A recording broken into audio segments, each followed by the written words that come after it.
Tres amigos decidieron explorar los senderos abandonados de la Sierra de Guerrero, buscando aventura en las montañas donde los lugareños susurran que nunca se debe caminar después del anochecer. Lo que encontraron en esas tierras malditas los perseguiría para siempre. Esta es la historia real de cómo la Llorona cobra venganza contra quienes osan profanar su territorio sagrado. Una historia que cambiará tu perspectiva sobre los lamentos nocturnos que escuchas en la oscuridad. En el pequeño pueblo de Taxco el Viejo, Guerrero, donde las casas de adobe se abrazan a las laderas como cicatrices en la piel de la montaña, vivían tres amigos inseparables. Miguel, un mecánico de 23 años con manos curtidas por el aceite y los metales. Joaquín, estudiante universitario que había regresado por vacaciones con la arrogancia de quien cree que la educación lo protege de las supersticiones. Y Carlos, el más joven, de apenas 19 años, pero el más temerario de los tres. Era octubre de 2019.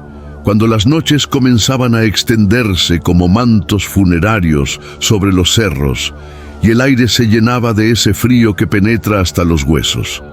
Los tres habían crecido escuchando las advertencias de sus abuelas sobre los senderos que serpentean hacia la Sierra Madre del Sur, esos caminos polvorientos donde dicen que la Llorona arrastra su dolor eterno, buscando a los hijos que perdió en las aguas traicioneras del río.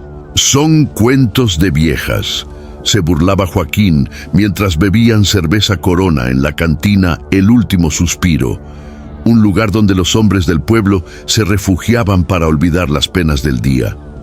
Yo he estudiado antropología y todas esas leyendas son solo mecanismos de control social para mantener a la gente alejada de ciertos lugares.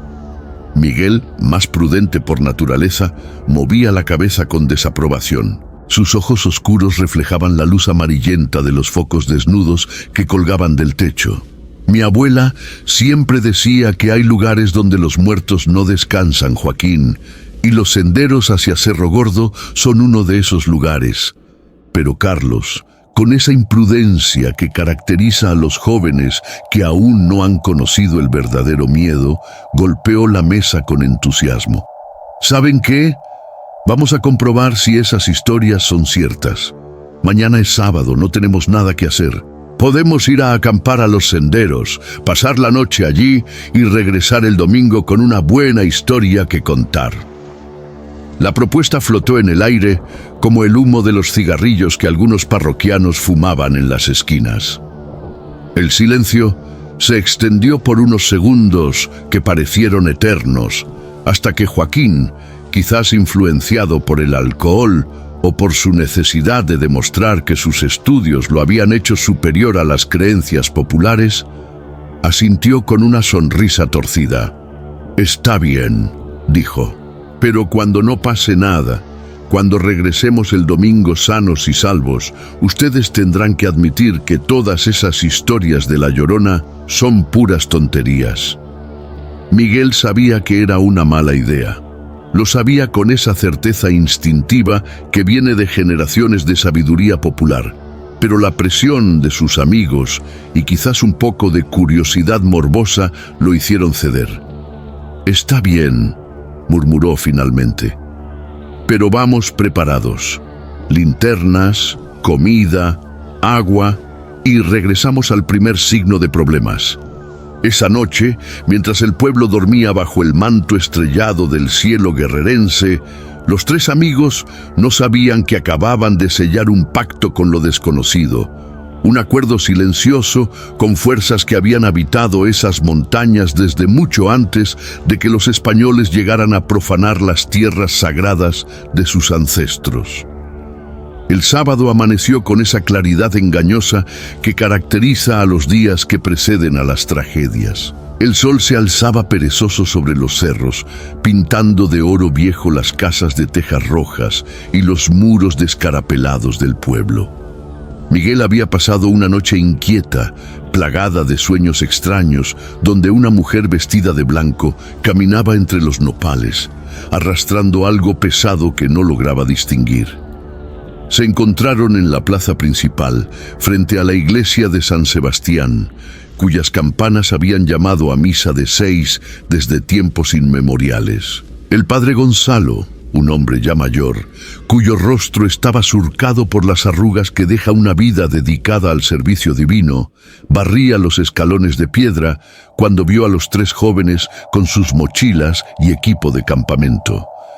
«¿A dónde van, muchachos?», preguntó con esa curiosidad paternal que caracteriza a los sacerdotes de pueblo. Carlos, siempre el más directo, respondió sin pensarlo: «Vamos a acampar en los senderos de Cerro Gordo, padre, a pasar la noche en la montaña». El rostro del padre Gonzalo se ensombreció como si una nube hubiera tapado el sol.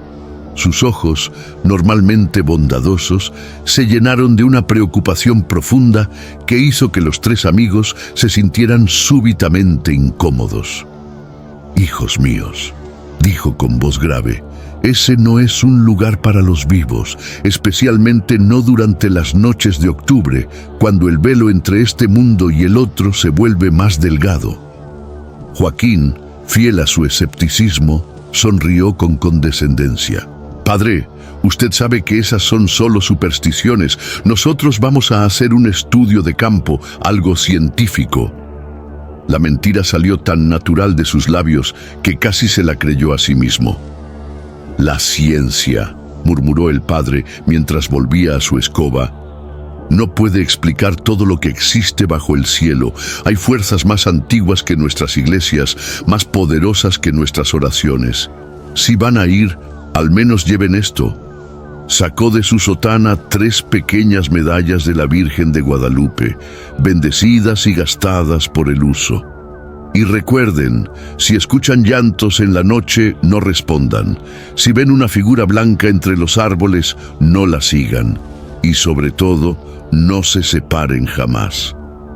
Los 3 tomaron las medallas más por cortesía que por fe, pero algo en la voz del padre les hizo guardarlas en sus bolsillos en lugar de desecharlas. Media hora después, estaban subiendo por el sendero polvoriento que llevaba hacia las alturas, donde los árboles de mezquite daban paso a pinos y encinos, y donde el aire se volvía más frío y más denso con cada paso. El sendero principal era bien conocido, utilizado por los leñadores y ocasionales turistas que visitaban la región. Pero conforme avanzaban hacia el interior de la sierra, los caminos se volvían más estrechos, más salvajes, menos transitados. Era como si la misma naturaleza tratara de disuadir a los intrusos de adentrarse en territorios que no les pertenecían. Al mediodía, cuando el sol golpeaba despiadado sobre sus cabezas y el sudor empapaba sus camisetas, llegaron a una bifurcación que no aparecía en ningún mapa. El sendero principal continuaba hacia la derecha, serpenteando suavemente hacia las cumbres más altas, mientras que a la izquierda se abría un camino más estrecho, sombreado por árboles centenarios cuyas ramas se entrelazaban formando una bóveda verde que apenas dejaba pasar la luz. «El mapa dice que debemos seguir por la derecha», dijo Miguel, consultando la carta topográfica que había conseguido en la presidencia municipal. Pero Carlos, siempre atraído por lo desconocido, señaló hacia el sendero izquierdo con esa fascinación peligrosa que sienten los jóvenes por todo lo prohibido. «Miren ese camino», murmuró. «Se ve más interesante, más auténtico, como si nadie hubiera pasado por ahí en años». Tenía razón. El sendero de la izquierda estaba cubierto por una capa de hojas secas que crujían bajo sus pies, y las ramas bajas habían crecido tanto que formaban un túnel natural. Era hermoso, pero de una belleza inquietante, como la que poseen los cementerios antiguos o las iglesias abandonadas. Joaquín, consultando su GPS, frunció el ceño. «Es extraño», dijo. Este sendero no aparece en el sistema satelital. Es como si no existiera oficialmente. Pero en lugar de disuadirlo, esta anomalía pareció despertar aún más su curiosidad científica. Debe ser un sendero muy antiguo, quizás prehispánico. Podría ser un descubrimiento arqueológico importante. Miguel sintió un escalofrío que no tenía nada que ver con el viento que bajaba de las montañas. «No me gusta», dijo simplemente. «Hay algo en ese lugar que no está bien. Los pájaros no cantan allí, ¿se dan cuenta?». Era cierto. Mientras que el bosque a su alrededor vibraba con el canto de las aves y el zumbido de los insectos, el sendero izquierdo permanecía sumido en un silencio antinatural, como si la vida misma evitara adentrarse en sus profundidades. Pero la democracia de la amistad jugó en su contra. 2 votos contra 1. Carlos y Joaquín se mostraron decididos a explorar el sendero misterioso, y Miguel, a pesar de sus reservas, no quiso ser visto como un cobarde. «Está bien», cedió finalmente, «pero solo hasta encontrar un buen lugar para acampar. Y si algo se siente mal, regresamos inmediatamente». El momento en que sus pies pisaron el sendero desconocido, algo cambió en la atmósfera. La temperatura descendió varios grados, como si hubieran entrado en una cueva subterránea. El aire se volvió más denso, más difícil de respirar, cargado de una humedad que no correspondía con la sequedad de la estación. Y por encima de todo, se instaló un silencio tan profundo que podían escuchar los latidos de sus propios corazones resonando en sus oídos como tambores de guerra. Caminaron durante 2 horas por ese sendero fantasmal, adentrándose cada vez más en las entrañas de la montaña. Los árboles crecían más altos y más antiguos conforme avanzaban, sus troncos tan gruesos que habrían necesitado unas 6 personas tomadas de las manos para abrazarlos. Las raíces emergían de la tierra como dedos artríticos, creando un laberinto natural que los obligaba a caminar en fila india, con Carlos liderando la marcha y Miguel cerrando la formación, mirando constantemente hacia atrás, con una sensación creciente de que algo los observaba desde las sombras. El aire se llenó de un aroma extraño, una mezcla de flores marchitas y agua estancada que les recordaba vagamente a los velorios en el pueblo cuando las coronas de claveles se descomponen bajo el calor de las velas.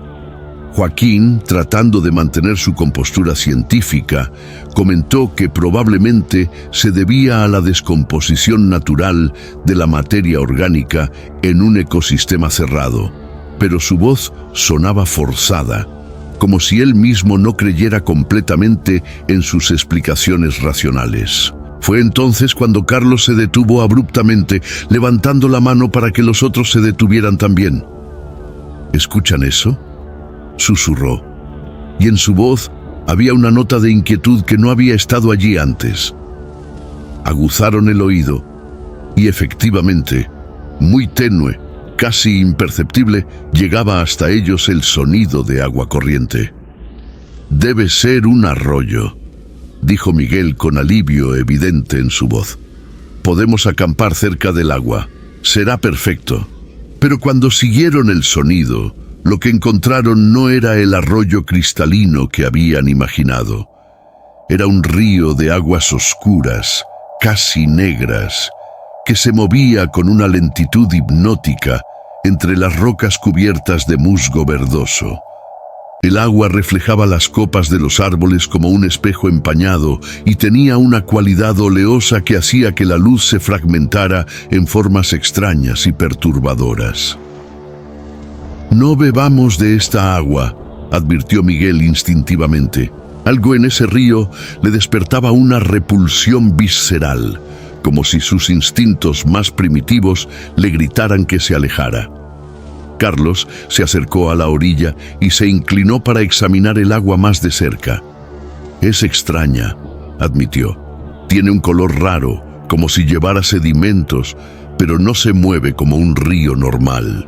Joaquín sacó su teléfono para tomar fotografías, pero cuando intentó enfocar el agua, la imagen en la pantalla se distorsionaba de manera inexplicable, como si algo interfiriera con la tecnología. «Debe ser algún tipo de interferencia electromagnética», murmuró, pero su explicación sonaba cada vez menos convincente, incluso para él mismo. Decidieron establecer el campamento a unos 50 metros del río, en un claro pequeño rodeado de árboles centenarios. Mientras armaban las tiendas de campaña, el sol comenzó su lento descenso hacia el horizonte y las sombras se alargaron como dedos espectrales que se estiraban hacia ellos desde todas las direcciones. La tarde transcurrió en una calma tensa. Encendieron una fogata con la leña seca que encontraron esparcida por el suelo y el crepitar de las llamas trajo algo de normalidad a aquel lugar inquietante. Comieron frijoles enlatados y tortillas que Miguel había traído desde el pueblo, acompañándolos con café negro que prepararon en una olla de peltre. La comida sabía extraña, como si el mismo aire del lugar impregnara todo con un sabor metálico y amargo. Mientras comían, Carlos notó algo peculiar. «¿Han visto algunos animales desde que llegamos aquí?», preguntó. Los otros reflexionaron por un momento y se dieron cuenta de que tenía razón. No habían visto ni una sola ardilla, ni un pájaro, ni siquiera insectos volando alrededor de la fogata. Era como si toda la fauna local hubiera abandonado el área, dejándola en un silencio sobrenatural que resultaba cada vez más opresivo. «Los animales son sensibles a cosas que nosotros no podemos percibir», dijo Miguel, recordando las palabras de su abuela. «Terremotos, tormentas y otras cosas». No terminó la frase, pero todos entendieron a qué se refería. Joaquín, sin embargo, mantuvo su postura escéptica. «Es normal que en ciertas altitudes y condiciones climáticas la fauna sea menos abundante», argumentó, aunque su voz carecía de la convicción de horas anteriores. Cuando el sol desapareció completamente detrás de las montañas, la oscuridad cayó sobre ellos como una manta pesada y asfixiante. Las llamas de la fogata proyectaban sombras danzantes en los troncos de los árboles, creando formas que parecían moverse con vida propia. El viento nocturno gemía entre las ramas con un sonido que recordaba vagamente a lamentos humanos, pero distorsionados como si vinieran de muy lejos o de muy abajo. Fue Carlos quien lo escuchó primero. Un sonido que se alzaba por encima del viento, más claro y más definido. Un llanto. Suave al principio, casi imperceptible, pero gradualmente más fuerte y más desesperado. «¿Escuchan eso?», susurró, y su voz tembló ligeramente. Los tres se quedaron inmóviles, con los sentidos alerta, y efectivamente el llanto se hizo más evidente. Era el lamento de una mujer, desgarrador y lleno de un dolor tan profundo que parecía emanar de las mismas raíces de la tierra. «Es el viento», dijo Joaquín, pero incluso él sabía que no era cierto. El viento no llora con palabras. El viento no gime «mis hijos» una y otra vez, con una angustia que helaba la sangre. Miguel se santiguó instintivamente y sacó la medalla que le había dado el padre Gonzalo, apretándola contra su pecho como si fuera un escudo contra lo desconocido. El llanto parecía venir del río, pero también de todas partes y de ninguna a la vez. Se movía alrededor de su campamento como un animal herido que busca refugio, acercándose y alejándose en ondas de sonido que hacían que la piel se les erizara y que sus corazones latieran tan fuerte que temían que el sonido pudiera atraer la atención de lo que fuera que lloraba en la oscuridad. Los lamentos continuaron durante horas, variando en intensidad, pero nunca cesando completamente. A veces eran apenas un susurro melancólico que se confundía con el viento. Otras veces se alzaban hasta convertirse en alaridos de desesperación que hacían que los tres amigos se acurrucaran más cerca de la fogata, como si las llamas pudieran protegerlos de lo que acechaba en las tinieblas. Miguel alimentaba constantemente el fuego, añadiendo ramas y hojas secas con una dedicación casi religiosa. Sabía, por las historias de su infancia, que el fuego mantenía alejados a ciertos espíritus, y aunque no estaba completamente seguro de creer en esas supersticiones, tampoco estaba dispuesto a arriesgarse. Carlos había dejado de hacer bromas. Su rostro estaba pálido a la luz de las llamas y sus ojos se movían constantemente, escrutando las sombras que se extendían más allá del círculo de luz. Joaquín intentaba mantener una explicación racional para todo lo que estaban experimentando. Podría ser el viento pasando por formaciones rocosas específicas, murmuró, más para sí mismo que para los otros. O quizás algún animal herido.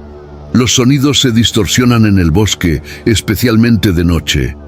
Pero sus palabras sonaban vacías, como si él mismo no creyera lo que decía. Alrededor de la medianoche, los lamentos cesaron abruptamente. El silencio que siguió fue aún más perturbador que los gritos. Era un silencio absoluto, tan completo que parecía que hubieran entrado en una cámara sin sonido. Ni el viento entre las hojas, ni el crepitar de la madera en el fuego, ni siquiera sus propias respiraciones parecían producir sonido alguno. Fue en ese silencio mortal cuando la vieron por primera vez. Carlos fue el primero en notarla, un movimiento blanco entre los árboles, apenas visible en la periferia de la luz de la fogata. «Allí», susurró, señalando hacia un grupo de pinos que se alzaban como centinelas silenciosos. «Hay algo allí». Los tres dirigieron su mirada hacia donde señalaba, y por un momento no vieron nada más que sombras y troncos retorcidos. Pero entonces, como si hubiera estado esperando a que la observaran, la figura se hizo más clara. Era una mujer vestida de blanco, inmóvil entre los árboles, con el cabello largo y negro que caía como un manto sobre sus hombros. No podían distinguir su rostro desde esa distancia, pero había algo en su postura, en la forma en que se mantenía completamente quieta, que les produjo un terror instintivo y primitivo. «No puede ser real», murmuró Joaquín, pero su voz tembló al decirlo.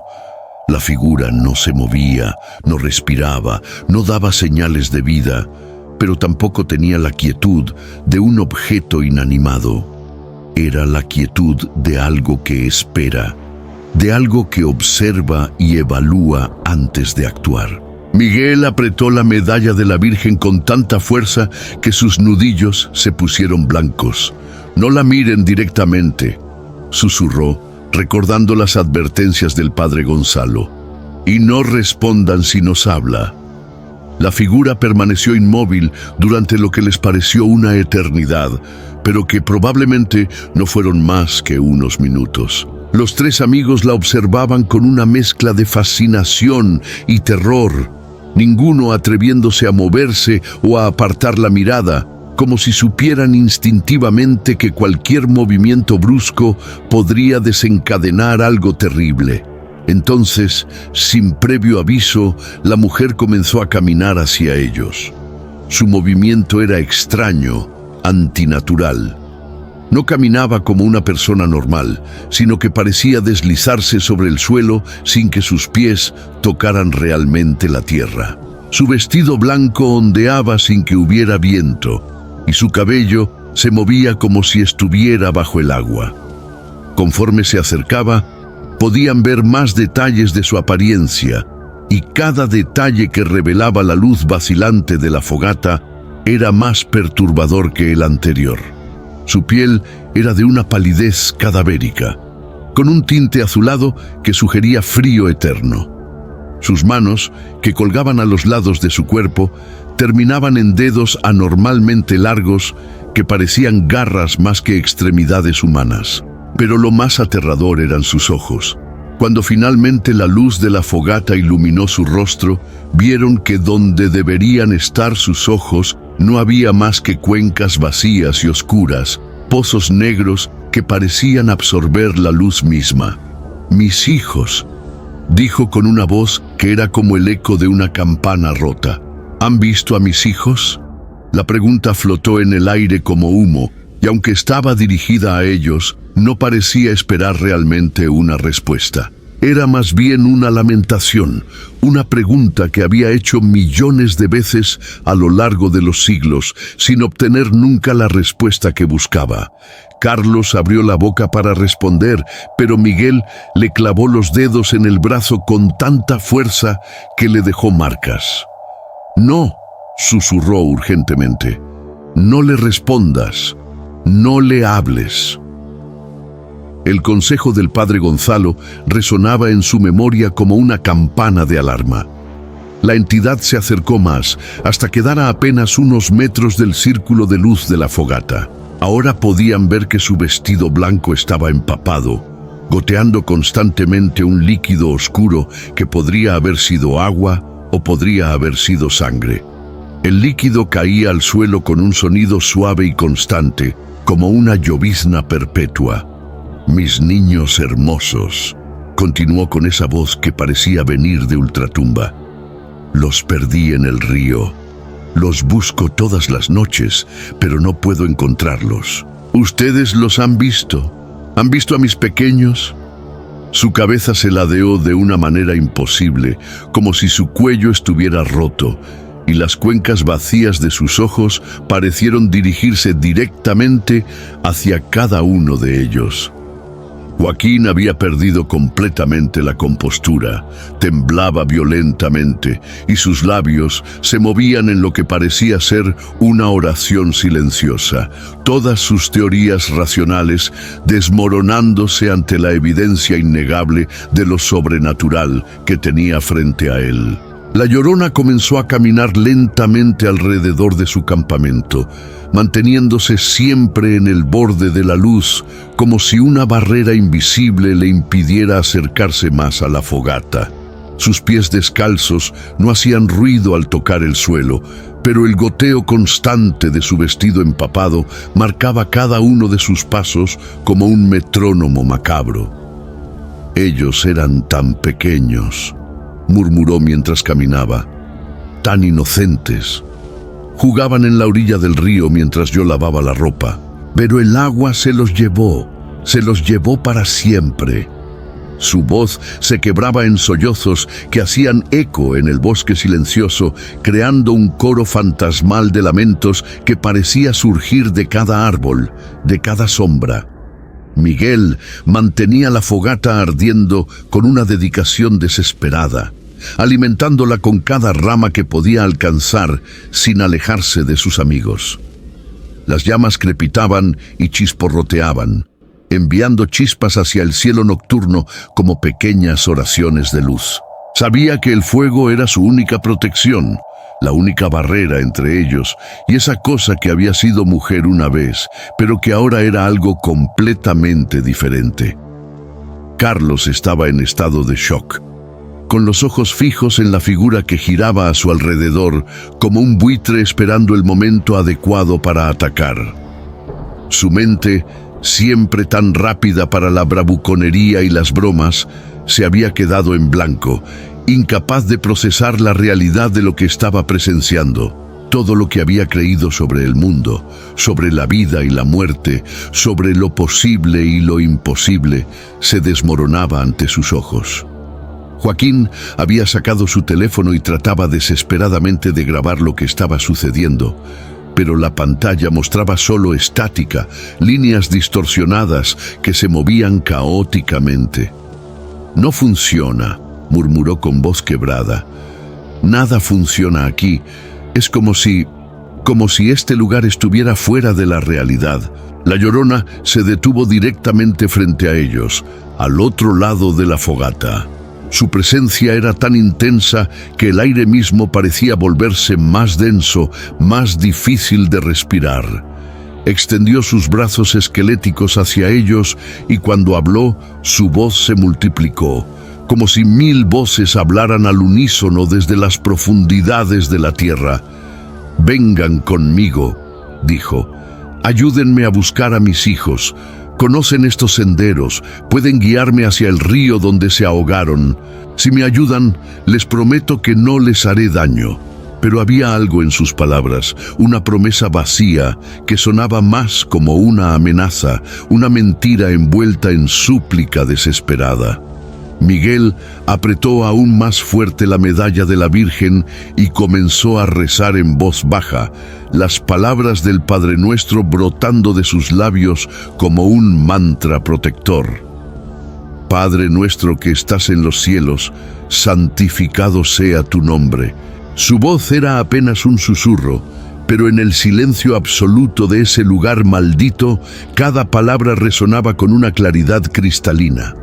Al escuchar la oración, la Llorona reaccionó con una violencia súbita y aterradora. Su figura se contorsionó, su espalda se arqueó hacia atrás de una manera imposible, y de su garganta surgió un aullido que no parecía humano. Era el sonido del viento desgarrando metal, de cristales rompiéndose contra piedra, de 1000 voces gritando al unísono desde el fondo de un abismo sin fin. «¡No!», rugió con una voz que hizo temblar las hojas de los árboles. «No pronuncien esos nombres aquí. Este es mi territorio, mi dominio. Aquí las oraciones no tienen poder». Pero incluso mientras decía esto, su figura parecía volverse menos sólida, más translúcida, como si las palabras sagradas actuaran como un ácido que la disolvía lentamente. Miguel continuó rezando, y pronto Carlos y Joaquín se unieron a él, sus voces entremezclándose en una sinfonía desesperada de fe y terror. «Danos hoy nuestro pan de cada día, y perdona nuestras deudas». Las palabras fluían de sus labios mientras la Llorona giraba alrededor de ellos cada vez más rápido, como un torbellino de rabia y dolor que buscaba una grieta en su defensa espiritual. La entidad comenzó a cambiar de forma ante sus ojos. Su rostro se alargaba y se deformaba, su boca se abría revelando hileras de dientes afilados como navajas. Sus cuencas oculares se profundizaban hasta convertirse en túneles que parecían conducir al mismo infierno. Ya no era solo el espíritu de una madre doliente, se había transformado en algo mucho más antiguo y malévolo, algo que había usado la leyenda de la Llorona como máscara para ocultar su verdadera naturaleza demoníaca. «Ustedes van a venir conmigo», aulló.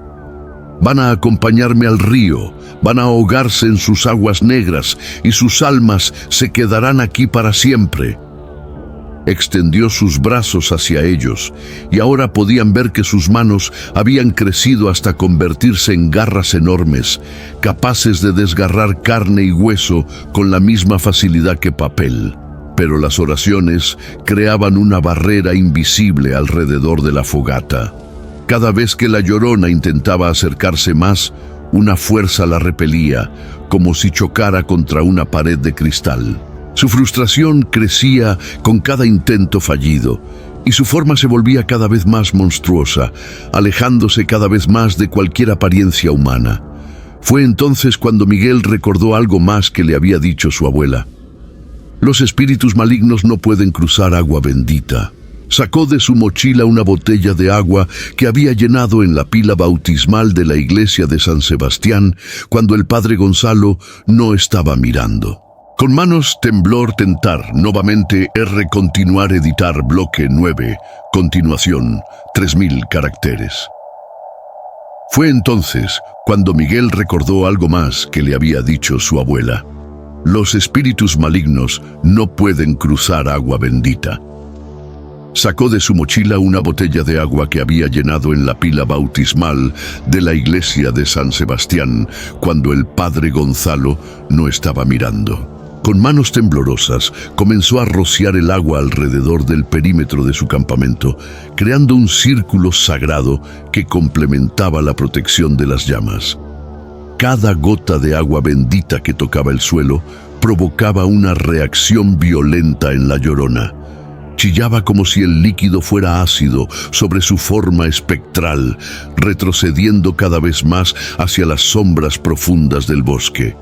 «Malditos sean», gritaba. «Esta tierra me pertenece. He caminado por estos senderos desde antes de que existieran sus iglesias, desde antes de que sus dioses pisaran esta tierra sagrada». Sus palabras revelaban una verdad aterradora. Esta entidad no era simplemente el espíritu de una mujer que había perdido a sus hijos.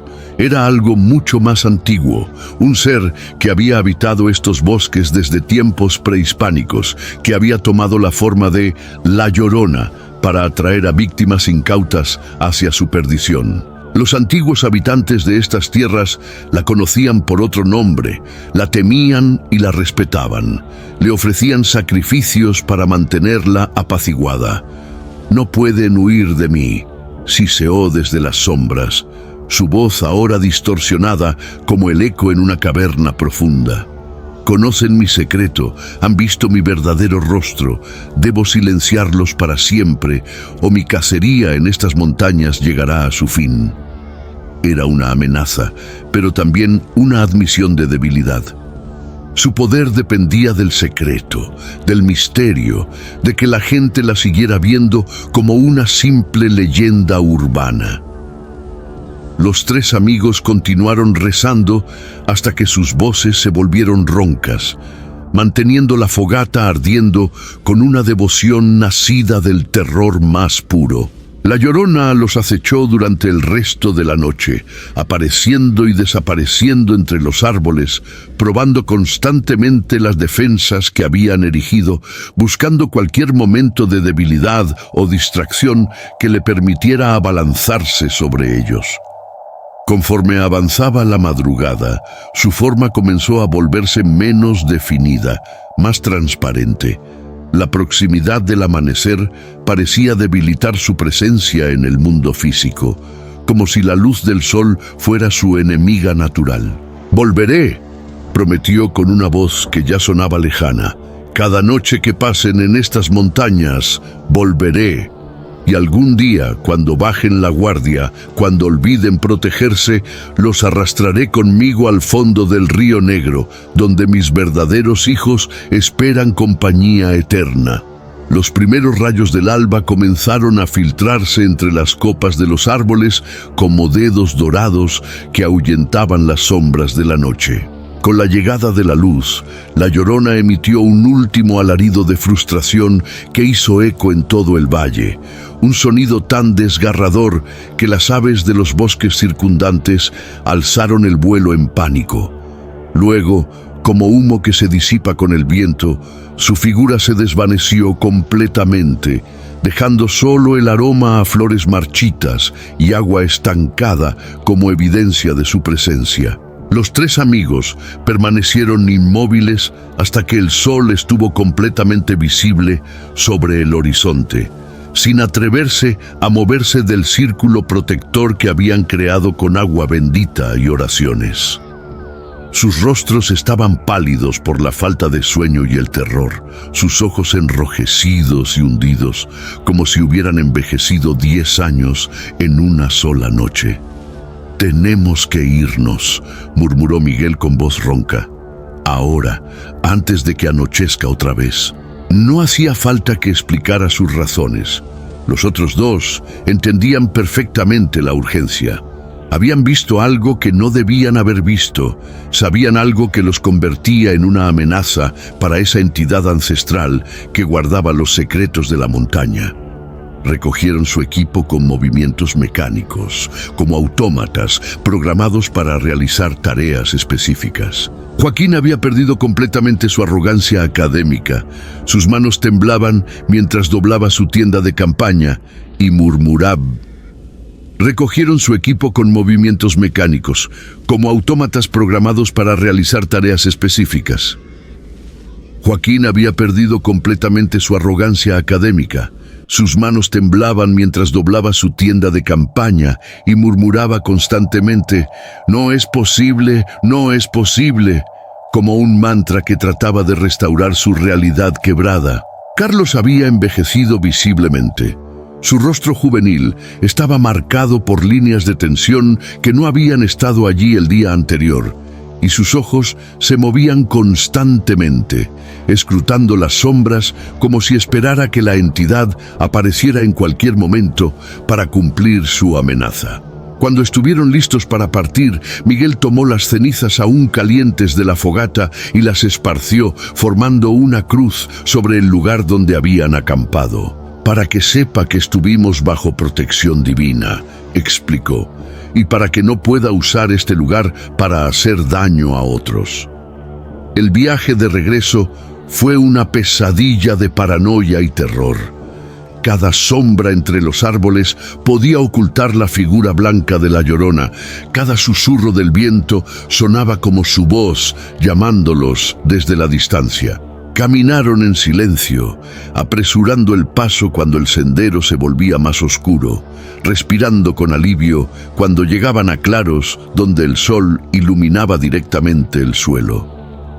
No fue hasta que llegaron a la bifurcación donde habían tomado la decisión fatal de adentrarse en el sendero desconocido que comenzaron a sentirse relativamente seguros. El sendero principal, usado por generaciones de viajeros y bendecido por el paso de muchas procesiones religiosas, tenía una energía completamente diferente.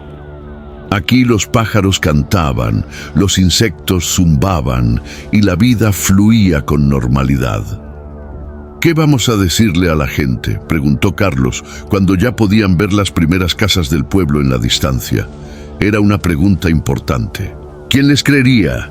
¿Cómo podían explicar lo que habían experimentado sin sonar como locos o mentirosos? «La verdad», respondió Miguel firmemente. «Le vamos a contar todo al padre Gonzalo. Él sabrá qué hacer». Era la única opción sensata. El sacerdote había mostrado conocimiento sobre las fuerzas sobrenaturales que habitaban la montaña, y más importante aún, había demostrado tener las herramientas espirituales para protegerse de ellas. Cuando finalmente llegaron a la plaza del pueblo, el padre Gonzalo estaba allí, como si los hubiera estado esperando. Su rostro se iluminó con alivio al verlos, pero también con una tristeza profunda cuando observó el estado en que regresaban. «Gracias a Dios que están vivos», murmuró, y en esas palabras había una comprensión que iba más allá de la simple preocupación pastoral.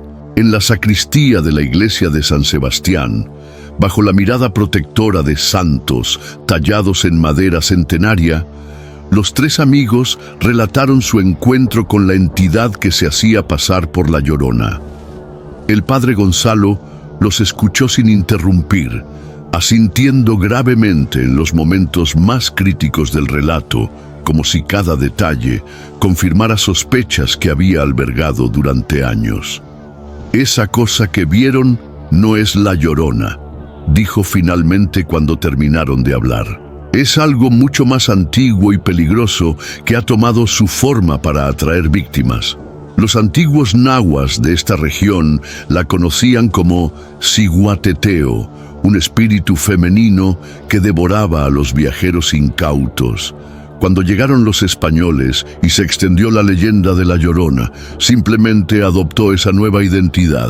El sacerdote se dirigió a un armario de madera antigua y sacó varios objetos: velas benditas, agua consagrada y un crucifijo de plata que había pertenecido a la iglesia desde su fundación en el siglo XVII.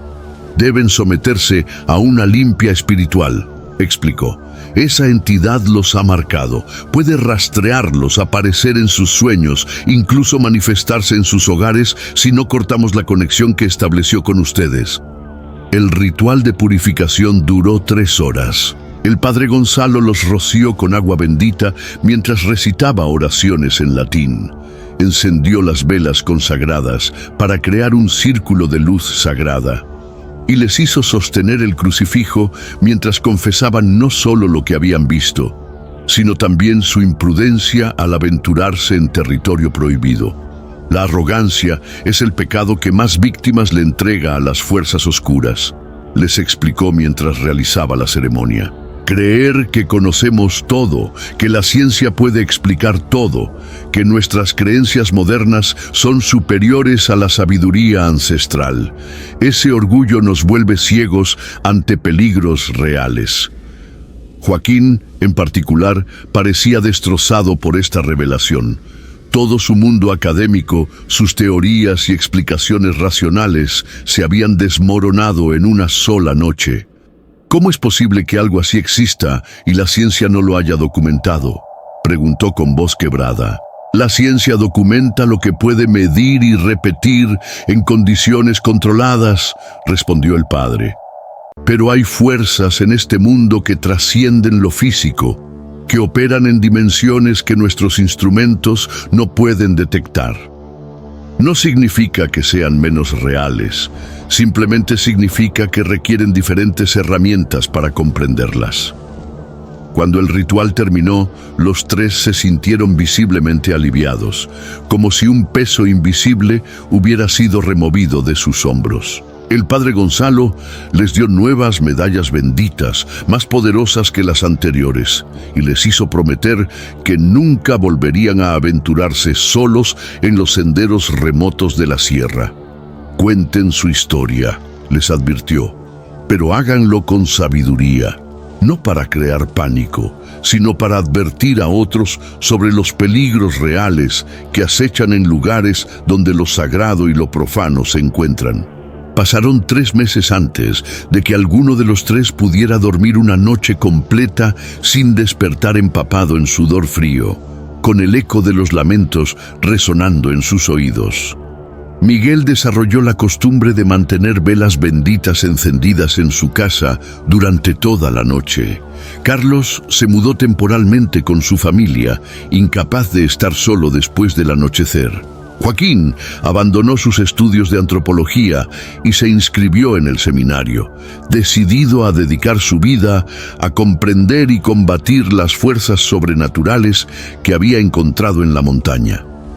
La historia se extendió por el pueblo con la velocidad de los rumores, pero curiosamente, en lugar de ser recibida con burlas o escepticismo, fue acogida con la solemnidad de quienes ya sabían, en lo profundo de sus corazones, que esas montañas guardaban secretos terribles. Los ancianos asintieron con gravedad cuando escucharon el relato, recordando advertencias similares que habían recibido de sus propios abuelos.